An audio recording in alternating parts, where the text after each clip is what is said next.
Money purse కి ఎటువంటి paid groups కానీ ఛానల్స్ కానీ లేవు. మిమ్మల్ని మా పేరు చెప్పి ఎవరైనా డబ్బులు అడుగుతున్నారంటే అది స్కామర్స్ అని దయచేసి గుర్తుపెట్టుకోవాలి. Good evening money persons, welcome to daily money show number 1186. ఈరోజు డైలీ మనీ షోలో టాపిక్స్ విషయంకి వచ్చేసరికి అదానీ గ్రూప్ ఒక స్టాక్ 25% డిస్కౌంట్లు అయితే ఆఫర్ చేస్తున్నారు. దీని గురించి మాట్లాడుకుందాం. అప్డేట్ వచ్చిన తర్వాత స్టాక్ కూడా చాలా పాజిటివ్గా రియాక్ట్ అయింది. దీంతో పాటుగా ఈ రోజు నుంచి ఓపెన్ అవుతున్నటువంటి టెనుకో క్లీన్ ఎయిర్ ఐపీఓ ఉన్నది కదా, ఈ ఐపీఓ రిలేటెడ్గా కూడా ఈ రోజు వీడియోలో బ్రీఫ్గా డిస్కస్ చేసుకుందాం. వీటితో పాటు చాలా అప్డేట్స్ అండ్ అలాగే రిజల్ట్స్ కూడా ఉన్నాయి. అన్నీ కూడా 1 by 1 క్విక్గా డిస్కస్ చేసేద్దాం. ముందుగా మార్కెట్ అప్డేట్ చూసినట్లయితే ఈ రోజు సెషన్ లో సెన్సెక్స్ 595 పాయింట్స్ పెరిగి 84,466 పాయింట్స్ కి క్లోజ్ అయినట్లయితే నిఫ్టీ 180 పాయింట్స్ పెరిగి 25,875 పాయింట్స్ కి క్లోజ్ అయింది. అండ్ ఈ రోజు సెషన్ లో మిడ్ క్యాప్ ఇండెక్స్ 0.67% పెరిగినట్లయితే స్మాల్ క్యాప్ ఇండెక్స్ 0.71% పెరిగింది. అండ్ బ్యాంక్ నిఫ్టీ 0.23% పెరిగింది. ఈ రోజు మార్నింగ్ నుంచి కూడా మన మార్కెట్ లోని పాజిటివ్ మొమెంటం బాగానే కనపడింది కదా, దానికి వేరియస్ రీజన్స్ అయితే ఉన్నాయి. ఈ రోజు నిఫ్టీ పెరిగినటువంటి 180 పాయింట్స్ లోని ఐటీ సెక్టర్ నియర్లీ 48 పాయింట్స్ వరకు కూడా కంట్రిబ్యూట్ చేసింది. ఐటీ సెక్టర్ ఇంత పాజిటివ్ గా రియాక్ట్ అవడానికి వెనక ఉన్నటువంటి రీజన్ ఏంటంటే Donald Trump government H1B visas related గా తీసుకున్నటువంటి షాకింగ్ డిసిషన్ తర్వాత ఐటీ సెక్టర్ లో మనం బాగానే ప్రెషర్ చూసాం కదా. కానీ నిన్న డొనాల్డ్ ట్రంప్ ఒక ఇంటర్వ్యూలో మాట్లాడుతూ H1B వీసాస్ చాలా ఇంపార్టెంట్ అని, ఎందుకంటే స్కిల్డ్ వర్కర్స్ ఎవరైతే ఉంటారో వాళ్ళు యుఎస్ కి చాలా అవసరం అని చెప్పి ఆయన అయితే కామెంట్ చేశారు. దాని తర్వాత ఇంటర్వ్యూయర్ ఒకవేళ H1B వీసాస్ కి మీరు ఎంకరేజ్ చేసినట్లయితే బయట నుంచి మోర్ నెంబర్ ఆఫ్ ఎంప్లాయీస్ వచ్చి ఇక్కడ యాడ్ అవుతారు కాబట్టి యుఎస్ పీపుల్ కి జాబ్ రిస్క్ అనేది పెరగచ్చు అండ్ ఇక్కడ వేజెస్ కూడా పెరగవు కదా అని చెప్పి అడిగినటువంటి క్వశ్చన్ కి, అంటే నువ్వు టాలెంట్ ని తీసుకురావద్దంటావా? కొన్ని సెక్టర్స్ లోని టాలెంట్ అన్నది చాలా ఇంపార్టెంట్, సో దానికోసమే అవుట్ సైడ్ పీపుల్ కూడా రావడం అన్నది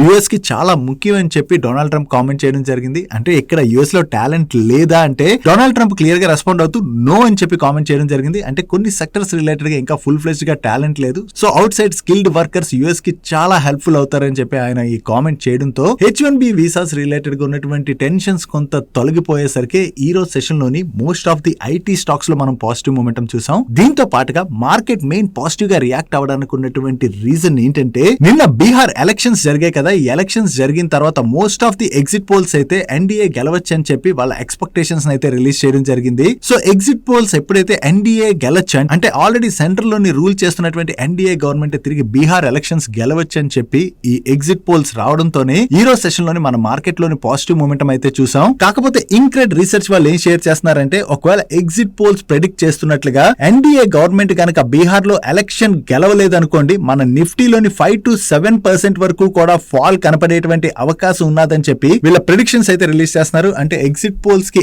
యాంటీగా కనుక రిజల్ట్స్ వచ్చాయనుకోండి, ఒకసారి ఎగ్జిట్ పోల్స్ కూడా రాంగ్ అవుతుంటాయి కదా. ఒకవేళ ఈసారి గనక ఈ బీహార్ ఎలక్షన్స్ లో అలా గనక జరిగినట్లయితే నిఫ్టీలోని కొంతవరకు ఫాల్ చూసేటువంటి అవకాశం ఉన్నదని చెప్పి వీళ్ళ ఒపీనియన్ అయితే షేర్ చేయడం జరిగింది. సో ఓవరాల్ గా మనకి రిజల్ట్స్ ఎలా వస్తుంది అన్నది మనం చూడాలి. ఒకవేళ ఎగ్జిట్ పోల్స్ చెప్తున్నట్టుగా ఎన్డీఏ గవర్నమెంట్ ఫామ్ చేసినట్లయితే ఓకే, బట్ అలా కాకుండా రివర్స్ లో కనుక ఏమైనా రిజల్ట్ వచ్చింది అనుకోండి కొంత మార్కెట్ అది నెగిటివ్ గా తీసుకునేటువంటి అవకాశం అయితే ఉన్నది. అండ్ దీంతో పాటుగా మనం మార్కెట్ రిలేటెడ్ గా పాజిటివ్ గా మాట్లాడుకోవాలంటే ఈ ఇయర్ లోని మన రూపీలోని వర్స్ట్ ఫాల్ అయితే చూసాం కదా. కానీ ఇప్పుడు జెఫ్రీస్ వాళ్ళు ఏం చెప్తున్నారంటే వర్స్ట్ ఈజ్ ఓవర్, అంటే ఇక్కడి నుంచి రూపీలోని మరీ అంతగా ఫాల్ చూడము. యూఎస్ డాలర్స్ కి అగెనిస్ట్ గా చూసినట్లయితే నెక్స్ట్ 12 months లోని ఇండియన్ రూపీ అయితే 90 రూపీస్ దగ్గరలో ట్రేడ్ అవ్వచ్చు, అంతకన్నా అయితే ఫాలో అవుదని వీళ్ళు చెప్తున్నారు. దీంతో పాటుగా వీళ్ళు ఏం చెప్తున్నారంటే మన ఇండియన్ జీడిపి గ్రోత్ అయితే పాజిటివ్ గానే ఉన్నది. Even India April to September మధ్యలోని గోల్డ్ అండ్ సిల్వర్ ఇంపోర్ట్స్ కూడా బాగానే తగ్గించుకున్నదని. అండ్ లాస్ట్ ఫ్యూ మంత్స్ గా చూసినట్లయితే ఫారెన్ పోర్ట్ఫోలియో ఇన్వెస్టర్స్ మన ఇండియా నుంచి కంటిన్యూస్ గా బయటకు వెళ్తున్నారు కదా. కానీ రీసెంట్ గా చూసినట్లయితే మన ఇండియన్ ఫైనాన్షియల్ మార్కెట్స్ అంటే వేరియస్ బ్యాంక్స్ కావచ్చు, ఎన్బిఎఫ్సిస్ లోకి కావచ్చు, ఫారెన్ మనీ అయితే వస్తుంది కదా, స్టేక్స్ అయితే అక్వైర్ చేస్తున్నారు కదా. సో దీని వల్ల పాజిటివ్ అవుతుంది. దీంతో పాటుగా ఇండియా యుఎస్ మధ్యన ట్రేడ్ డీల్ కనుక జరిగిపోయింది అనుకోండి, అది జరిగినట్లయితే ఇండియన్ ఈక్విటీస్ లోకి తిరిగి ఎఫ్ఐ మనీ వచ్చేటువంటి అవకాశం ఉన్నదని. సో ఓవరాల్ గా ఇది ఇండియన్ ఎకానమీ రిలేటెడ్ గానే పాజిటివ్ అయ్యేటువంటి అవకాశం ఉందని చెప్పి జెఫ్రీస్ వాళ్ళు అయితే షేర్ చేయడం జరిగింది. So India US trade deal related గా ఓవరాల్ గా మార్కెట్స్ అయితే ఎదురు చూస్తున్నాయి. ఒక్కసారి ఈ ట్రేడ్ డీల్ కనుక జరిగిపోయింది అనుకోండి మార్కెట్ కు ఉన్నటువంటి ఆ చిన్న కన్సర్న్ కూడా తొలగిపోద్ది కాబట్టి మన మార్కెట్ లోని పాజిటివ్ ర్యాలీ కనపడేటువంటి అవకాశం అయితే ఉన్నది. నెక్స్ట్ ఈ రోజు సెషన్ లో గ్రో ఐపీఓ లిస్ట్ అయింది. ఈ ఐపీఓ ఈ రోజు సెషన్ లోని బిఎస్సి లోని 114 రూపీస్ కి లిస్ట్ అయింది. Against IPO price 100 rupees. Rupees. అక్కడి నుంచి ఈ స్టాక్ మరికొంత పెరిగి చివరికి ఈ రోజు సెషన్ లో 130 రూపీస్ 94 పైసాకి క్లోజ్ అయింది. అంటే డే 1 రోజున ఐపీఓ ఇన్వెస్టర్స్ కి 30.94% రిటర్న్స్ అయితే డెలివర్ చేసింది. జనరలీ ఈ గ్రో ఐపీఓకి వచ్చినటువంటి టైంలోని మార్కెట్ లో ఎలా ఉండేది, గ్రే మార్కెట్ ప్రీమియం పెద్దగా లేదు, అది ఇది అని చెప్పి కొంత కన్సర్న్స్ అయితే ఉన్నాయి కదా. మన ఛానల్ లో రిలీజ్ చేసినటువంటి ఐపీఓ వీడియోలోని క్లియర్ గా వీళ్ళ బిజినెస్ గురించి అన్నిటి గురించి ఎక్స్ప్లెయిన్ చేసాం. అండ్ బిజినెస్ బాగుందని చెప్పి ప్రెసెంట్ మనం చూసాం అనుకోండి, ఏదైనా కంపెనీ బిజినెస్ బాగుంటే చాలా ఎక్స్పెన్సివ్ వాల్యుయేషన్స్ కే కంపెనీని ఐపీఓకి తీసుకొస్తున్నారు కదా. కానీ గ్రో వాళ్ళు ఏం చేశారంటే ఈ ఐపీఓని రీజనబుల్ వాల్యుయేషన్స్ కే తీసుకొచ్చారు. దాని గురించి కూడా మనం వీడియోలో క్లియర్ గా షేర్ చేసాం. సో వాల్యుయేషన్స్ బాగుండి బిజినెస్ కూడా బాగా గ్రో అయ్యేటువంటి స్కోప్ అయితే ఉన్నది కదా. సో దాంతోనే ఈ రోజు సెషన్ లో గ్రో ఐపీఓ లిస్ట్ అయిన తర్వాత ఫర్దర్ గా కూడా స్టాక్ లోనైతే కొంత బయింగ్ అన్నది కనపడింది. ఇప్పుడు స్టాక్ లో పాజిటివ్ ఉండడం కనపడేసరికి చాలా మందిలో ఒక డౌట్ ఉంటుంది కదా, అంటే ఇప్పుడు గ్రో స్టాక్ కొనొచ్చా లేదా అన్నది. ఒకసారి ఎవరికైతే డౌట్ ఉంటుందో వాళ్ళు ఈ గ్రో ఐపీఓ వీడియోని అయితే క్లియర్ గా చూడడానికి ప్రయత్నించండి. మీకు కంప్లీట్ గా అంటే వీళ్ళ బిజినెస్ రిలేటెడ్ గా అది అంతా కూడా ఫుల్ ఫ్లెజ్డ్ గా ఒక అవగాహన అయితే వస్తుంది కదా. వచ్చిన తర్వాత అప్పుడు మీ ఇన్వెస్ట్మెంట్ డెసిషన్ అన్నది తీసుకోవడం బెటర్. కాకపోతే ఈ కంపెనీలో ఎవరైనా ఇన్వెస్ట్ చేద్దాం అంటే వీళ్ళకి ఉన్నటువంటి రిస్క్లు కూడా గుర్తుపెట్టుకోవాలి. ఫస్ట్ థింగ్ ఏంటంటే బుల్ మార్కెట్ నడుస్తున్నటువంటి టైంలోని ఈ క్యాపిటల్ మార్కెట్ కంపెనీస్ ఏవైతే ఉంటాయో అన్ని కూడా బాగానే పెర్ఫామ్ చేస్తాయి. అలా కాకుండా ఎప్పుడైతే బేర్ మార్కెట్ సినారియోస్ వస్తుంటాయో ఆ బేర్ మార్కెట్ సినారియోస్ వచ్చినప్పుడు ఇటువంటి కంపెనీస్ పైన ఇంపాక్ట్ ఉంటుంది అన్నది ప్రతి ఒక్కరు కూడా గుర్తుపెట్టుకోవాలి. సో ఎవరైనా గ్రో రిలేటెడ్ గా ఇంట్రెస్ట్ ఉన్నట్లయితే ఒకసారి ఐపీఓ వీడియోని అయితే చూడడానికి ప్రయత్నించండి. కంప్లీట్ ఇన్ఫర్మేషన్ మీకు దొరుకుతుంది. డైలీ మార్కెట్ లో వచ్చేటువంటి ఇటువంటి ఇంపార్టెంట్ ఇన్ఫర్మేషన్ ని మీతో డీటెయిల్ గా షేర్ చేయడానికి మన టీం పెడుతున్నటువంటి ఎఫర్ట్స్ కనుక వీడియో చూస్తున్న ఏ పాయింట్ ఆఫ్ టైం అయినా మీకు హెల్ప్ఫుల్ అయినట్లయితే మన వీడియోని మర్చిపోకుండా లైక్ చేయడానికి ప్రయత్నించండి. నెక్స్ట్ ఈ రోజు నుంచి ఓపెన్ అవుతున్నటువంటి టెనెకో క్లీన్ ఎయిర్ ఐపీఓ గురించి ఇప్పుడు బ్రీఫ్ గా ఎక్స్ప్లెయిన్ చేస్తాను. వీళ్ళ బిజినెస్ డివిజన్స్ మనం చూసినట్లయితే వీళ్ళు వేరియస్ ఓఎంస్ లైక్ మారుతి సుజుకి కావచ్చు, టాటా మోటార్స్ కావచ్చు, హుండే మోటార్స్ కావచ్చు, వీళ్ళందరికీ కూడా clean air and power train solutions and అలాగే అడ్వాన్స్డ్ రైడ్ సొల్యూషన్స్ ని ఆఫర్ చేసేటువంటి కంపెనీ. వీళ్ళు క్లీన్ ఎయిర్ లోని క్యాటలిక్ converter, muffler and exhaust pipes తో పాటు ఇక్కడ ఏ సర్వీసెస్ ఆఫర్ చేస్తున్నారు అన్నది మీరు స్క్రీన్ పై చూడొచ్చు. అండ్ పవర్ ట్రైన్ సెగ్మెంట్ లోని మెయిన్ బేరింగ్ కావచ్చు, బుష్ బేరింగ్ కావచ్చు, స్పార్క్ ప్లగ్స్ ఉంటాయి కదా వెహికల్స్ లోని, ఈ స్పార్క్ ప్లగ్స్ ఇటువంటివన్నీ కూడా సప్లై చేస్తుంటారు. అండ్ అడ్వాన్స్డ్ రైడ్ టెక్నాలజీస్ లోని షాక్ అబ్జర్వర్స్ తో పాటు ఏ ఎక్విప్మెంట్స్ ని సప్లై చేస్తారు అన్నది మీరు ఇక్కడ స్క్రీన్ పై చూడొచ్చు. సో వీళ్ళు చేసేటువంటి బిజినెస్ గురించి మీకైతే సింపుల్ గానే అర్థమైంది అనుకుంటున్నాను. నో కంపెనీ రిలేటెడ్ గా మనం మాట్లాడుకోవాలంటే వీళ్ళ ఫస్ట్ మ్యానుఫాక్చరింగ్ ప్లాంట్ ని 1979 లోనైతే వీళ్ళు ఎస్టాబ్లిష్ చేయడం జరిగింది. అంటే దీన్ని బట్టి మనం అర్థం చేసుకోవచ్చు ఇది one of the oldest company అని. అండ్ ఈ కంపెనీ యొక్క కస్టమర్ బేస్ ని కూడా మీరు ఇక్కడ స్క్రీన్ పై చూడొచ్చు. Maruti Suzuki, Tata motors, Mahindra and Mahindra, Hyundai motors, Ashok Leyland ఇటువంటి వేరియస్ లార్జ్ ఓఈఎంస్ కి వీళ్ళ ఎక్విప్మెంట్స్ అయితే సప్లై చేస్తున్నారు. దట్టు ఈ ఓఈఎంస్ తోని వీళ్ళకి ఉన్నటువంటి రిలేషన్షిప్ మీరు చూసినట్లయితే మారుతి సుజుకి వాళ్ళకి 29 ఇయర్స్ నుంచి వీళ్ళ సర్వీసెస్ ఆఫర్ చేస్తున్నట్లయితే టాటా మోటార్స్ కి 28 ఇయర్స్ నుంచి వీళ్ళ సర్వీసెస్ ఆఫర్ చేస్తున్నారు. అండ్ రిమైనింగ్ ఓఈఎంస్ తో కూడా వీళ్ళకి చాలా లాంగ్ రిలేషన్షిప్ అయితే ఉన్నది. అండ్ వీళ్ళు క్లీన్ ఎయిర్ సొల్యూషన్స్ ఆఫర్ చేస్తారని చెప్పి మనం ఇందాక మాట్లాడుకున్నాం కదా. ఓఈఎంస్ కమర్షియల్ ట్రక్స్ మ్యానుఫాక్చర్ చేసే ఓఈఎంస్ ఉంటాయి కదా, ఈ కమర్షియల్ ట్రక్స్ మ్యానుఫాక్చర్ చేసేటువంటి ఓఈఎంస్ లోని వీళ్ళకి 57% ఆఫ్ ది మార్కెట్ షేర్ ఉన్నట్లయితే ఆఫ్ రోడ్ హైవే ఓఈఎంస్ కి వీళ్ళకి 68% మార్కెట్ షేర్ ఉన్నది. అండ్ ఈ క్లీన్ ఎయిర్ సొల్యూషన్స్ లోని ప్యాసింజర్ వెహికల్ ఓఈఎంస్ లో కూడా వీళ్ళు 19% మార్కెట్ షేర్ అయితే హోల్డ్ చేస్తున్నారు. వీటితో పాటుగా ఈ ప్యాసింజర్ వెహికల్ ఓఈఎంస్ కి షాక్ అబ్జర్వర్స్ ని కూడా వీళ్ళు సప్లై చేస్తుంటారు కదా, దీనిలోని వీళ్ళు 52% మార్కెట్ షేర్ ని హోల్డ్ చేస్తున్నారు. సో ఓవరాల్ గా చూసినట్లయితే వీళ్ళు బిజినెస్ చేస్తున్నటువంటి సెగ్మెంట్స్ లోని వీళ్ళు మంచి మార్కెట్ షేర్ ని హోల్డ్ చేస్తున్నట్టుగా మనం అర్థం చేసుకోవచ్చు. And coming to the revenue contribution, వీళ్ళకి clean air and power train solutions నుంచి వీళ్ళ ఓవరాల్ రెవెన్యూస్ లో 52.5% రెవెన్యూ కంట్రిబ్యూషన్ వస్తున్నట్లయితే అడ్వాన్స్డ్ రైడ్ టెక్నాలజీ సెగ్మెంట్ నుంచి 47% రెవెన్యూ కంట్రిబ్యూషన్ అయితే వస్తుంది. అండ్ వీళ్ళకి డొమెస్టిక్ మార్కెట్ నుంచి 93% రెవెన్యూ కంట్రిబ్యూషన్ వచ్చినట్లయితే ఎక్స్పోర్ట్స్ ద్వారా 6.46% రెవెన్యూ కంట్రిబ్యూషన్ అయితే వస్తుంది. అండ్ వీళ్ళకి ఓవరాల్ గా టాప్ 10 కస్టమర్స్ నుంచి 79% పైన రెవెన్యూ కంట్రిబ్యూషన్ వస్తుంది. ఈ టాప్ 10 కస్టమర్స్ లో కూడా టాప్ 3 కస్టమర్స్ నుంచే వీళ్ళకి 50% పైన రెవెన్యూ కంట్రిబ్యూషన్ అయితే వస్తుంది. అండ్ వీళ్ళకి ఓవరాల్ గా 12 మ్యానుఫాక్చరింగ్ ఫెసిలిటీస్ ఉన్నట్లయితే 2 R&D టెక్నికల్ సెంటర్స్ కూడా ఉన్నాయి. అండ్ ఈ సెంటర్స్ అన్ని ఎక్కడెక్కడ ఉన్నాయన్నది మీరు ఇక్కడ స్క్రీన్ పై చూడొచ్చు. అండ్ ఈ సెగ్మెంట్స్ తో పాటు వీళ్ళు ఫ్యూచర్ ఎమిషన్ స్టాండర్డ్స్ లైక్ ఈ heater and hydrogen fuel complaint systems పైన కూడా ప్రెసెంట్ అయితే వర్క్ చేస్తున్నట్టుగా వీళ్ళ RHP లోని షేర్ చేయడం జరిగింది. Coming to the IPO details, ఈ ఐపీఓ 12th నవంబర్ అంటే ఈ రోజు ఓపెన్ అయ్యి 14th నవంబర్ రోజున క్లోజ్ అవుతుంది. అండ్ రిమైనింగ్ టెంటేటివ్ డేట్స్ ని మీరు ఇక్కడ స్క్రీన్ పై చూడొచ్చు. అండ్ ఈ ఐపీఓ లోని 50% QABs కి, 15% NIS కి అండ్ 35% రీటైల్ కి పోర్షన్ అలొకేట్ చేయడం జరిగింది. అండ్ ఐపీఓ డీటెయిల్స్ చూసినట్లయితే ఇది complete book building type IPO. దీనిలోని ఇష్యూ సైజ్ 3600 crores. ఇది కంప్లీట్ కంప్లీట్ ఓఎఫ్ఎస్ రూట్ లో వస్తున్నారు. అంటే ఈ ఐపీఓ ద్వారా ఏదైతే వీళ్ళు ఫండ్ రేస్ చేయబోతున్నారో ఆ ఫండ్ కంప్లీట్ గా ఐపీఓలో ఎవరైతే సెల్ చేస్తున్నారో వాళ్ళకైతే వెళ్ళిపోతుంది. కంపెనీకి ఎటువంటి డబ్బులు కూడా రావు. అండ్ ఈ ఐపీఓని వీళ్ళు 378 rupees to 397 rupees price band లో కోట్ చేస్తున్నారు. దీని యొక్క అప్పర్ ప్రైస్ బ్యాండ్ ప్రకారం మనం క్యాలిక్యులేట్ చేసినట్లయితే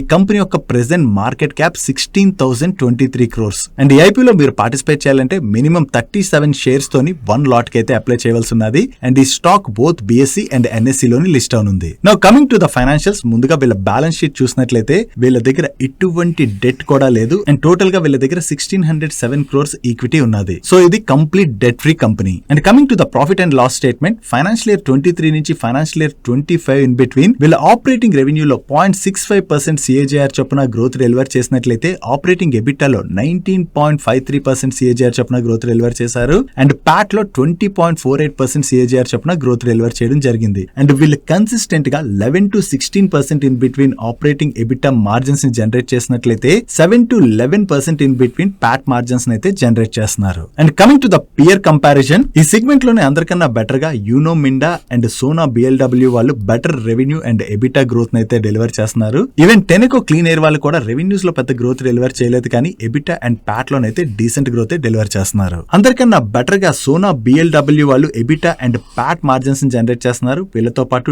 టిమ్కెన్ ఇండియా వాళ్ళు కూడా బెటర్ మార్జిన్స్ ని జనరేట్ చేస్తున్నారు. దాని తర్వాత ఈ టెనెకో క్లీన్ ఎయిర్ లిమిటెడ్ వాళ్ళు కూడా డీసెంట్ మార్జిన్స్ ని జనరేట్ చేస్తున్నారు. Coming to the return ratios, వీళ్ళ పియర్స్ తో కంపేర్ చేసినట్లయితే టెనెకో క్లీన్ ఎయిర్ ఇండియా లిమిటెడ్ వాళ్ళే బెటర్ రిటర్న్ రేషియోస్ అయితే జనరేట్ చేస్తున్నట్టుగా మనం అర్థం చేసుకోవచ్చు. కమింగ్ టు ద వాల్యుయేషన్స్, వీళ్ళ పియర్స్ తో కంపేర్ చేస్తే వీళ్ళు బెటర్ వాల్యుయేషన్స్ లోనే ఈ ఐపీఓని అయితే కోట్ చేస్తున్నట్టుగా మనం అర్థం చేసుకోవచ్చు. కమింగ్ టు ద రిస్క్స్, ఇక్కడ వీళ్ళకి క్లయింట్స్ తోని చాలా లాంగ్ టర్మ్ నుంచే అసోసియేషన్ అయితే ఉన్నది. దాని గురించి మనం ఇందాక మాట్లాడుకున్నాం కదా, దట్ ఈస్ గుడ్. అండ్ వీళ్ళకి క్లయింట్ కాన్సన్ట్రేషన్ కూడా కొంచెం ఎక్కువగానే ఉన్నది. టాప్ 3 క్లయింట్స్ నుంచే వీళ్ళకి 50% పైన రెవెన్యూ కంట్రిబ్యూషన్ అయితే వస్తుంది కదా. ఒకవేళ ఈ మేజర్ క్లయింట్స్ లో ఎవరైనా క్లయింట్ ని కనుక వీళ్ళు కోల్పోయినట్లయితే వీళ్ళ రెవెన్యూస్ పైన బాగానే ఇంపాక్ట్ పడేటువంటి రిస్క్ ఉన్నది అన్నది గుర్తుపెట్టుకోవాలి. దీంతో పాటుగా గవర్నమెంట్ వెహికల్స్ రిలేటెడ్ గా వేరియస్ నార్మ్స్ అయితే చేంజ్ చేస్తూ వస్తుంటది కదా, అటువంటి నార్మ్స్ ఏమైనా చేంజ్ అయ్యాయనుకోండి, అటువంటి టైంలో కూడా వీళ్ళపైన కొంత ఇంపాక్ట్ ఉండొచ్చు. Coming to the personal view share చేసే ముందు స్టాండర్డ్ డిస్క్లైమర్, ఈ ఐపీఓ రిలేటెడ్ గా మేము ఏదైతే ఇన్ఫర్మేషన్ షేర్ చేసామో దాన్ని కేవలం ఎడ్యుకేషన్ పర్పస్ కోసం యూజ్ చేసుకుని ఫర్దర్ గా మీ అంతటా మీరు రీసెర్చ్ చేసి మీకు కంప్లీట్ గా అర్థమైన తర్వాతే మీ ఇన్వెస్ట్మెంట్ డిసిషన్ అయితే తీసుకోండి, లేదా మీ ఫైనాన్షియల్ అడ్వైజర్ సలహా తీసుకోవడం అనేది బెటర్. నో మా పర్సనల్ వ్యూ విషయంకి వచ్చేసరికి కంపెనీ అయితే బాగానే ఉన్నది. అండ్ వీళ్ళకి ఓఎంస్ తో కూడా లాంగ్ టర్మ్ రిలేషన్షిప్ అయితే ఉన్నది. అండ్ ఇప్పుడు ప్రెసెంట్ చూసినట్లయితే చాలా ఐపీఓస్ వస్తున్నాయి కదా, సో కొంత వెయిట్ చేసి మనకి ఐపీఓలో డిమాండ్ ఎలా కనపడుతుంది, సబ్స్క్రిప్షన్ ఎలా అవుతుంది, ఇవన్నీ చూసుకుని దాన్ని బట్టి ఐపీఓలో అప్లై చేయాలా వద్దా అని మనం డిసిషన్ తీసుకోవడం అనేది బెటర్. ఈ ఐపీఓ రిలేటెడ్ గా మీకు షేర్ చేసిన ఇన్ఫర్మేషన్ కనుక హెల్ప్ఫుల్ అయినట్లయితే మన వీడియోని మర్చిపోకుండా లైక్ చేయడానికి ప్రయత్నించండి. నెక్స్ట్, టాటా మోటార్స్ వాళ్ళ ప్యాసింజర్ వెహికల్ బిజినెస్ నుంచి వీళ్ళ కమర్షియల్ వెహికల్ బిజినెస్ అయితే సెపరేట్ డీమర్జ్ చేశారు కదా. ఈ డీమర్జ్ చేసినటువంటి కమర్షియల్ వెహికల్ బిజినెస్ ఏదైతే ఉన్నదో అది ఈ రోజు మార్కెట్ లోనైతే లిస్ట్ అయింది. నిన్న వీడియోలోనే మాట్లాడుకున్నాం కదా ఈ రోజు లిస్ట్ అవబోతుందని. Actually pre open discover price మనకి 260 రూపీస్ లో అలా లిస్ట్ అవ్వచ్చని చూపించిన, దాని తర్వాత ఆల్మోస్ట్ 28% ప్రీమియం కే Tata motors commercial vehicle business అయితే లిస్ట్ అయింది. చివరికి ఈ రోజు సెషన్ లోని ఈ స్టాక్ 327 రూపీస్ కి క్లోజ్ అయింది. నెక్స్ట్, ఎంటీఆర్ టెక్నాలజీస్ వాళ్ళకి కొత్తగా ఒక కాంట్రాక్ట్ అయితే వచ్చింది. బట్ కాంట్రాక్ట్ ఏ కస్టమర్ దగ్గర నుంచి వచ్చింది అన్నది కాన్ఫిడెన్షియాలిటీ మ్యాటర్ అవడం వలన కస్టమర్ నేమ్ అయితే వీళ్ళు మెన్షన్ చేయలేదు. అండ్ ఇది ఒక ఇంటర్నేషనల్ ఎంటిటీ అని మాత్రం వీళ్ళు షేర్ చేస్తున్నారు. సో ఈ కాంట్రాక్ట్ వాల్యూ అప్రాక్సిమేట్లీ $30.88 మిలియన్ అంటే మన ఇండియన్ కరెన్సీలో చూసినట్లయితే ఇది అప్రాక్సిమేట్లీ 271 crores వర్త్ ఆర్డర్ గా మనం అర్థం చేసుకోవచ్చు. అండ్ వీళ్ళకి ఆ కస్టమర్ దగ్గర నుంచి వస్తున్నటువంటి రెగ్యులర్ బిజినెస్ లో భాగంగానే ఈ కాంట్రాక్ట్ వచ్చినట్టుగా షేర్ చేస్తున్నారు. సో వీళ్ళకి కొత్తగా ఏదైతే ఈ కాంట్రాక్ట్ వచ్చిందో ఇది ఎంటీఆర్ టెక్నాలజీస్ వాళ్ళ రిలేటెడ్ గా మనం పాజిటివ్ గా చూడొచ్చు. నెక్స్ట్, లుపిన్ వాళ్ళకి లుపిన్ మ్యానుఫ్యాక్చరింగ్ సొల్యూషన్స్ అనేటువంటి ఒక సబ్సిడరీ కంపెనీ ఉన్నది. ఈ సబ్సిడరీ కంపెనీ ఈ రోజు వైజాగ్ ఫెసిలిటీలోని డెడికేటెడ్ ఆంకాలజీ బ్లాక్ ని అయితే కమిషన్ చేయడం జరిగింది. ఈ డెడికేటెడ్ ఆంకాలజీ బ్లాక్ ని కమిషన్ చేయడం ద్వారా వీళ్ళు end to end development and manufacturing capabilities అయితే ఫర్దర్ గా కూడా ఎన్హాన్స్ అవుతాయని చెప్పి లుపిన్ వాళ్ళు షేర్ చేస్తున్నారు. సో కొత్త ఆంకాలజీ బ్లాక్ ని ఏదైతే వీళ్ళు కమిషన్ చేశారో ఇది లుపిన్ వాళ్ళ రిలేటెడ్ గా మనం పాజిటివ్ గా చూడొచ్చు. నెక్స్ట్, ఈ రోజు సెషన్ లో అదాని ఎంటర్ప్రైజెస్ స్టాక్ చాలా పాజిటివ్ గా రియాక్ట్ అయింది కదా. దానికి కారణం ఏంటంటే వీళ్ళు రైట్స్ ఇష్యూ ద్వారా 25,000 crores ఫండ్ రైజ్ చేస్తామని ప్రీవియస్ గా అనౌన్స్ చేశారు కదా. నౌ ఈ రైట్స్ ఇష్యూ రిలేటెడ్ గా ఫర్దర్ డీటెయిల్స్ వీళ్ళ దగ్గర నుంచి వచ్చేసాయి. ఈ రైట్స్ ఇష్యూలోని ఓవరాల్ గా రైట్స్ ఎంటైటిల్మెంట్ రేషియో చూసినట్లయితే ఎవరి దగ్గర అయితే రికార్డ్ డేట్ నాటికి అదాని ఎంటర్ప్రైజెస్ యొక్క 25 షేర్స్ ఉంటాయో వాళ్ళు 3 షేర్స్ కి అయితే అప్లై చేసుకోవచ్చు. అండ్ ఈ రైట్స్ ఇష్యూ యొక్క ప్రైస్ ని వీళ్ళు ₹1,800 పర్ షేర్గా ఫిక్స్ చేయడం జరిగింది. అంటే నిన్న మార్కెట్లో క్లోజ్ అయినటువంటి ప్రైస్తో మనం కంపేర్ చేసినా కూడా 25% డిస్కౌంట్లోని ఈ రైట్స్ ఇష్యూ ప్రైస్ని అయితే వీళ్ళు అనౌన్స్ చేశారు. అండ్ ఈ రైట్స్ ఇష్యూ యొక్క రికార్డ్ డేట్ November 17గా ఫిక్స్ చేయడం జరిగింది. సో మీలో ఎవరైనా ఈ రైట్స్ ఇష్యూలో పార్టిసిపేట్ చేయాలనుకున్నట్లయితే November 17th నాటికల్లా మీ డీమ్యాట్ అకౌంట్లోని ఈ అదానీ ఎంటర్ప్రైజెస్ షేర్స్ అయితే క్రెడిట్ అయి ఉండాలి. సో ఎప్పుడైతే వీళ్ళ దగ్గర నుంచి ఈ రైట్స్ ఇష్యూ రిలేటెడ్గా ఈ అనౌన్స్మెంట్ వచ్చిందో దాంతోనే ఈ రోజు సెషన్లో అదానీ ఎంటర్ప్రైజెస్ స్టాక్లో అంత పాజిటివ్ మూమెంటం కనపడింది. నెక్స్ట్ మ్యాప్ మై ఇండియా గురించి మాట్లాడుకోవాలి. రీసెంట్గా గవర్నమెంట్ ఆఫ్ ఇండియా మన ఇండియన్ యాప్స్ని అయితే ప్రమోట్ చేయడానికి ప్రయత్నిస్తుంది కదా. దీనిలో భాగంగా మన సెంట్రల్ మినిస్టర్ అయినటువంటి అశ్విని వైష్ణవ్ గారు ఈ మ్యాప్ మై ఇండియా వల్ల మ్యాపెల్స్ యాప్లో ఉన్నటువంటి అడ్వాంటేజెస్ గురించి ఒక వీడియోలో కూడా ఆయన ఎక్స్ప్లెయిన్ చేశారు. దాని గురించి మనం ఆ టైంలో మాట్లాడుకున్నాం కూడా. దీని గురించి మనం ఇప్పుడు ఎందుకు మాట్లాడుకుంటున్నాం అంటే ఈ మ్యాప్ మై ఇండియా వాళ్ళకి గవర్నమెంట్ దగ్గర నుంచి ఇప్పుడు కొత్తగా ఒక కాంట్రాక్ట్ వచ్చింది. ఇండియన్ ఆయిల్ కార్పొరేషన్ లిమిటెడ్ ఉన్నది కదా, ఈ ఇండియన్ ఆయిల్ కార్పొరేషన్ లిమిటెడ్ వాళ్ళ వెహికల్స్లోని మ్యాపెల్స్ యాప్ని అయితే వీళ్ళు ఇంటిగ్రేట్ చేయబోతున్నారు. దీని ద్వారా ఆ వెహికల్స్ ఎక్కడ ఉన్నాయి ఇవన్నీ కూడా ట్రాక్ చేసుకోవడం ఈజీ అవుతుంది. కాబట్టి ఇండియన్ ఆయిల్ కార్పొరేషన్ అయితే వీళ్ళతోని కొలాబరేట్ అయింది. సో దీని రిలేటెడ్ వీళ్ళ మేనేజ్మెంట్ ఏం చెప్తుందంటే ఈ కొత్త కొలాబరేషన్తోని గవర్నమెంట్లో కూడా వీళ్ళ సర్వీసెస్ని ఎక్స్పాండ్ చేసుకుంటున్నట్టుగా వీళ్ళు చెప్తున్నారు. ఇప్పుడు ఐఓసీలనే కాదు వేరే సదర్ గవర్నమెంట్ కంపెనీస్ దగ్గర నుంచి కూడా ఈ మ్యాప్ మై ఇండియాకి కనుక కొత్త కాంట్రాక్ట్స్ వచ్చాయనుకోండి అది లాంగ్ టర్మ్లో మ్యాప్ మై ఇండియా వాళ్ళకి అయితే పాజిటివ్ కానుంది. నేను కాకపోతే వీళ్ళ రిజల్ట్స్ అయితే బాలేవు. మనం రిజల్ట్స్ కార్నర్లో మాట్లాడుకున్నాం కదా, దాంతో నిన్న సెషన్లో స్టాక్లో ప్రెషర్ చూసాం. ఈవెన్ ఈ రోజు కూడా మార్నింగ్ స్టాక్లో కొంత ప్రెషర్ అయితే కనపడింది. నెక్స్ట్ భారత్ ఫోర్జ్ రిజల్ట్స్ రిలేటెడ్గా నేను వీడియోలో మనం మాట్లాడుకున్నాం కదా. ఇప్పుడు ఈ భారత్ ఫోర్జ్ వాళ్ళకి మినిస్ట్రీ ఆఫ్ డిఫెన్స్ దగ్గర నుంచి కొత్తగా ఒక కాంట్రాక్ట్ వచ్చింది. ఈ కాంట్రాక్ట్ లో భాగంగా వీళ్ళు అండర్ వాటర్ సిస్టమ్స్ అయితే సప్లై చేయవలసి ఉన్నది. And contract value approximately 250 crores. And ఈ కాంట్రాక్ట్ ని 2026 నవంబర్ లోపు వీళ్ళు ఎగ్జిక్యూట్ చేయవలసి ఉన్నది. వీళ్ళు కొత్తగా ఏదైతే ఈ కాంట్రాక్ట్ విన్నారో ఇది భారత్ ఫోర్జ్ వాళ్ళ రిలేటెడ్ గా మనం పాజిటివ్ గా చూడొచ్చు. నెక్స్ట్ సోలార్ మోడల్స్ మ్యానుఫ్యాక్చర్ చేసేటువంటి వారి ఎనర్జీస్ వాళ్ళ రిలేటెడ్ ఒక పాజిటివ్ అప్డేట్ ఉన్నది. ఈ వారి ఎనర్జీస్ వాళ్ళకి one of the renewed customer దగ్గర నుంచి కొత్తగా ఒక కాంట్రాక్ట్ అయితే విన్నారు. ఈ కాంట్రాక్ట్ లో భాగంగా వీళ్ళు 360 మెగావాట్ ఆఫ్ సోలార్ మాడ్యూల్స్ అయితే సప్లై చేయవలసి ఉన్నది. ఈ సప్లైస్ అన్నవి ఫైనాన్షియల్ ఇయర్ 25-26లో వీళ్ళు చేయనున్నారు. సో వీళ్ళకి కొత్తగా ఈ కాంట్రాక్ట్ వచ్చిందన్న అప్డేట్తోనే ఈ రోజు సెషన్లో వారి ఎనర్జీ స్టాక్ పాజిటివ్గా రియాక్ట్ అయింది.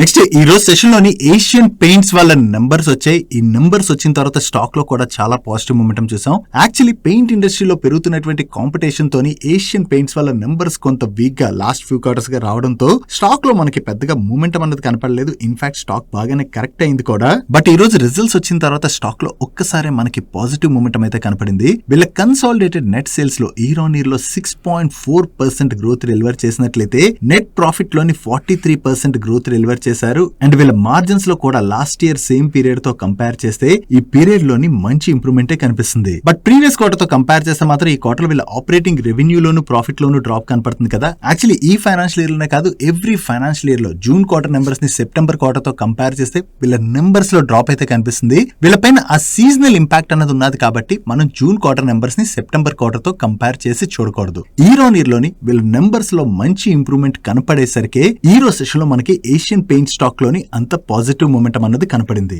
ఓవరాల్ గా ఇక్కడ నుంచి వీళ్ళ నెంబర్స్ లో గనక రికవరీ బాగానే స్టార్ట్ అయినట్లయితే ఏషియన్ పెయింట్ స్టాక్ లోని మనం మంచి పాజిటివ్ మూమెంటమే చూసేటువంటి అవకాశం అయితే ఉన్నది. నెక్స్ట్ పిఎన్ గ్యాడ్గిల్ జ్యువెలర్స్ వాళ్ళ నెంబర్స్ వచ్చే వీళ్ళ నెంబర్స్ ఎలా ఉన్నాయి చూద్దాం. వీళ్ళ ఆపరేటింగ్ రెవెన్యూలో ఇయర్ ఆన్ ఇయర్ లో 8.8% గ్రోత్ డెలివర్ చేసినట్లయితే సీక్వెన్షియల్ బేసిస్ లో 27% గ్రోత్ డెలివర్ చేశారు. అండ్ ఎబిటాలో ఇయర్ ఆన్ ఇయర్ లో చూసిన సీక్వెన్షియల్ బేసిస్ లో చూసిన మంచి ఇంప్రూవ్మెంట్ కనిపిస్తుంది. అండ్ ప్యాట్ లో ఇయర్ ఆన్ ఇయర్ లో 127% గ్రోత్ డెలివర్ చేసినట్లయితే సీక్వెన్షియల్ బేసిస్ లో 14.4% గ్రోత్ డెలివర్ చేశారు. లాస్ట్ ఇయర్ సేమ్ క్వార్టర్ తో కంపేర్ చేస్తే ఈ క్వార్టర్ వీళ్ళ ఎబిటా మార్జిన్స్ లోను ప్యాట్ మార్జిన్స్ లోను మంచి ఇంప్రూవ్మెంట్ కనిపిస్తుంది. బట్ సీక్వెన్షియల్ బేసిస్ లో మాత్రం వీళ్ళ మార్జిన్స్ కొంత డ్రాప్ అయ్యాయి. లాస్ట్ ఇయర్ సేమ్ క్వార్టర్ తో కంపేర్ చేస్తే ఈ క్వార్టర్ లోని వీళ్ళ రీటైల్ బిజినెస్ లోని మంచి గ్రోత్ డెలివర్ చేశారు. అండ్ నాన్ రీటైల్ సెగ్మెంట్ లోని ఈ కామర్స్ సెగ్మెంట్ బిజినెస్ లోని 113% గ్రోత్ డెలివర్ చేసినట్లయితే ఫ్రాంచైజ్ బిజినెస్ లో 104% గ్రోత్ డెలివర్ చేశారు. But remaining non retail business లో మాత్రం బాగానే డ్రాప్ కనిపిస్తుంది. నెక్స్ట్ గ్లోబల్ స్పిరిట్స్ వాళ్ళ నెంబర్స్ వచ్చే వీళ్ళ నెంబర్స్ ఎలా ఉన్నాయి చూద్దాం. వీళ్ళ ఆపరేటింగ్ రెవెన్యూలో ఇయర్ ఆన్ ఇయర్ లో జస్ట్ 4% గ్రోత్ డెలివర్ చేసినట్లయితే సీక్వెన్షియల్ బేసిస్ లో 5% డ్రాప్ కనిపిస్తుంది. అండ్ వీళ్ళ ఎబిటాలో ఇయర్ ఆన్ ఇయర్ లో 89% గ్రోత్ డెలివర్ చేసినట్లయితే సీక్వెన్షియల్ బేసిస్ లో 4% గ్రోత్ డెలివర్ చేశారు. బట్ ప్యాట్ లో మాత్రం లాస్ట్ ఇయర్ సేమ్ క్వార్టర్ తో కంపేర్ చేస్తే ఈ క్వార్టర్ లో వీళ్ళు నియర్లీ 1400% గ్రోత్ డెలివర్ చేసినట్లయితే సీక్వెన్షియల్ బేసిస్ లో 26% గ్రోత్ డెలివర్ చేయడం జరిగింది. ఇక్కడ వీళ్ళ రెవెన్యూస్ లో పెద్దగా గ్రోత్ డెలివర్ చేయకపోయినా బాటమ్ లైన్ లో ఇంత ఇంప్రూవ్మెంట్ కనపడుతుంది కదా. దానికి రీజన్ ఏంటో చెక్ చేద్దాం. లాస్ట్ ఇయర్ సేమ్ క్వార్టర్ తో కంపేర్ చేసినా, ప్రీవియస్ క్వార్టర్ తో కంపేర్ చేసినా కూడా ఈ క్వార్టర్ లో వీళ్ళ ఇన్వెంటరీ ఎక్స్పెన్సెస్ బాగా తగ్గాయి. ఇన్ఫాక్ట్ నెగిటివ్ ఇన్వెంటరీ వచ్చి యాడ్ అయింది. ఈ నెగిటివ్ ఇన్వెంటరీ యాడ్ అవడంతో పాటుగా రిమైనింగ్ ఎక్స్పెన్సెస్ కూడా తగ్గడంతో వీళ్ళ ఓవరాల్ ఎక్స్పెన్సెస్ అన్నవి ఈ క్వార్టర్ లో బాగానే తగ్గాయి. ఈ ఎక్స్పెన్సెస్ ఇంతలా తగ్గడంతోనే మనకి వీళ్ళ బాటమ్ లైన్ లో మంచి ఇంప్రూవ్మెంట్ కనపడుతుంది. బట్ టాప్ లైన్ లో మాత్రం ఈ క్వార్టర్ లో వీళ్ళు పెద్దగా గ్రోత్ డెలివర్ చేయలేదు. నెక్స్ట్ నిన్న మార్కెట్ క్లోజ్ అయిన తర్వాత BSE నెంబర్స్ వచ్చాయి. వీళ్ళ నెంబర్స్ ఎలా ఉన్నాయి చూద్దాం. లాస్ట్ ఇయర్ సేమ్ క్వార్టర్ తో కంపేర్ చేసిన, ప్రీవియస్ క్వార్టర్ తో కంపేర్ చేసిన ఈ క్వార్టర్ లోని వీళ్ళ ఆపరేటింగ్ రెవెన్యూ లోని చాలా మంచి గ్రోత్ డెలివర్ చేశారు. అండ్ వీళ్ళ ఆపరేటింగ్ ఎబిటాలో కూడా ఈ క్వార్టర్ లో మంచి ఇంప్రూవ్మెంట్ కనిపిస్తుంది. అండ్ వీళ్ళ ఆపరేటింగ్ ఎబిటా మార్జిన్స్ లో ఇయర్ ఆన్ ఇయర్ లోనైతే మంచి ఇంప్రూవ్మెంట్ కనిపిస్తుంది. కానీ సీక్వెన్షియల్ బేసిస్ లో మాత్రం వీళ్ళ ఆపరేటింగ్ ఎబిటా మార్జిన్స్ లోని స్లైట్ గా డ్రాప్ కనిపిస్తుంది. And coming to profit, last year same quarter లోని వీళ్ళు 345 crores ప్యాట్ జనరేట్ చేసినట్లయితే ప్రీవియస్ క్వార్టర్ లోని 538 crores ప్యాట్ జనరేట్ చేశారు. అండ్ ఈ క్వార్టర్ లో వీళ్ళు 557 crores ప్యాట్ జనరేట్ చేయడం జరిగింది. ఓవరాల్ గా ఈ క్వార్టర్ లోని BSE వాళ్ళ నెంబర్స్ బాగుండడంతోనే ఈ రోజు సెషన్ లో BSE స్టాక్ లో మనకి పాజిటివ్ మూమెంటం కనపడింది. నెక్స్ట్ గోకుల్ దాస్ ఎక్స్పోర్ట్స్ వాళ్ళ నెంబర్స్ వచ్చాయి. వీళ్ళ టోటల్ ఇన్కమ్ లో ఇయర్ ఆన్ ఇయర్ లో 7% గ్రోత్ డెలివర్ చేసినట్లయితే సీక్వెన్షియల్ బేసిస్ లో 3% గ్రోత్ డెలివర్ చేశారు. అండ్ ఎబిటల్ ఇయర్ ఆన్ ఇయర్ లో 1% గ్రోత్ డెలివర్ చేసినట్లయితే సీక్వెన్షియల్ బేసిస్ లో 30% డ్రాప్ కనిపిస్తుంది. అండ్ ప్యాట్ లోని ఇయర్ ఆన్ ఇయర్ లో చూసినా, క్వార్టర్ ఆన్ క్వార్టర్ లో చూసినా సిగ్నిఫికెంట్ డ్రాప్ అయితే కనిపిస్తుంది. ఓవరాల్ గా ఈ క్వార్టర్ లో వీళ్ళ ఫైనాన్స్ కాస్ట్ తో పాటు డిప్రిసియేషన్ అండ్ అమోటైజేషన్ ఎక్స్పెన్సెస్ బాగా పెరగడంతో వీళ్ళ ప్యాట్ లోనైతే సిగ్నిఫికెంట్ డ్రాప్ అయితే మనకు కనిపించింది. సో ఇలా ప్యాట్ డ్రాప్ అయినా కూడా మనకి ఈరోజు సెషన్ లో స్టాక్ లో పెద్దగా ప్రెషర్ కనపడలేదు కదా. దానికి రీజన్ వీళ్ళ మేనేజ్మెంట్ ఏం చెప్తుందంటే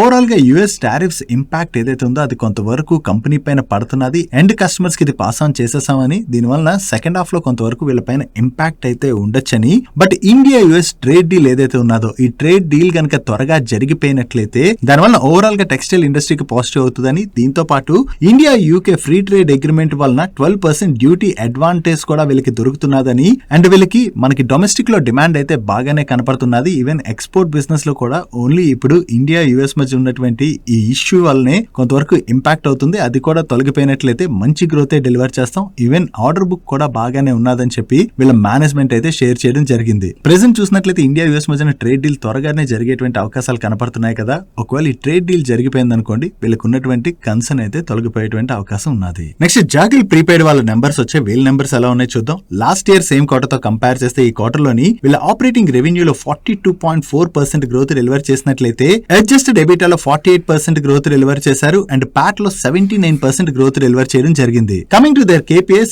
లాస్ట్ ఇయర్ సేమ్ క్వార్టర్ తో కంపేర్ చేస్తే ఈ క్వార్టర్ లోని వీళ్ళ టోటల్ కస్టమర్స్ లోని 14.3% గ్రోత్ డెలివర్ చేశారు. అండ్ వీళ్ళ ప్లాట్ఫామ్ లోని అగ్రిగేటెడ్ యూజర్ నెంబర్ లో కూడా మంచి ఇంప్రూవ్మెంట్ కనిపిస్తుంది. And last year same quarter తో కంపేర్ చేస్తే ఈ క్వార్టర్ లోని వీళ్ళ సాఫ్ట్వేర్ ఫీ లో 23% గ్రోత్ డెలివర్ చేసినట్లయితే ప్రోగ్రామ్ ఫీ లోని 37% పైన గ్రోత్ డెలివర్ చేశారు. అండ్ ప్రొపెల్ ప్లాట్ఫామ్ రెవెన్యూలో 46.8% గ్రోత్ డెలివర్ చేయడం జరిగింది. వీళ్ళు కంటిన్యూస్ గా కస్టమర్స్ అయితే యాడ్ చేసుకుంటూ వెళ్తున్నారు కదా. దాని గురించి మనం చాలా సార్లు DMS లో కూడా మాట్లాడుకున్నాం, వీళ్ళకి వచ్చేటువంటి కాంట్రాక్ట్స్ గురించి. దీంతో వీళ్ళ నెంబర్స్ లో కూడా మంచి గ్రోత్ కనిపిస్తుంది. నెక్స్ట్ కిర్లోస్కర్ ఆయిల్ ఇంజిన్స్ వాళ్ళ నెంబర్స్ వచ్చి ఈ క్వార్టర్ లో వీళ్ళ నెంబర్స్ అయితే బాగున్నాయి. వీళ్ళ సేల్స్ లో ఇయర్ ఆన్ ఇయర్ లో 30% గ్రోత్ డెలివర్ చేసినట్లయితే సీక్వెన్షియల్ బేసిస్ లో 10% గ్రోత్ డెలివర్ చేశారు. అండ్ ప్యాట్ లో ఇయర్ ఆన్ ఇయర్ లో 51% గ్రోత్ డెలివర్ చేసినట్లయితే సీక్వెన్షియల్ బేసిస్ లో 19% గ్రోత్ డెలివర్ చేయడం జరిగింది. And last year same quarter తో కంపేర్ చేసిన, ప్రీవియస్ క్వార్టర్ తో కంపేర్ చేసిన ఈ క్వార్టర్ లోని వీళ్ళ మార్జిన్స్ లో కూడా మంచి ఇంప్రూవ్మెంట్ కనిపిస్తుంది. ఓవరాల్ గా ఈ క్వార్టర్ లోని కిర్లోస్కర్ ఆయిల్ ఇంజిన్స్ వాళ్ళ నెంబర్స్ అయితే బాగున్నాయి. నెక్స్ట్ బెల్రైజ్ ఇండస్ట్రీస్ వాళ్ళ నెంబర్స్ వచ్చే. లాస్ట్ ఇయర్ సేమ్ క్వార్టర్ తో కంపేర్ చేస్తే ఈ క్వార్టర్ లోని వీళ్ళ ఆపరేటింగ్ రెవెన్యూలో 13.8% గ్రోత్ డెలివర్ చేసినట్లయితే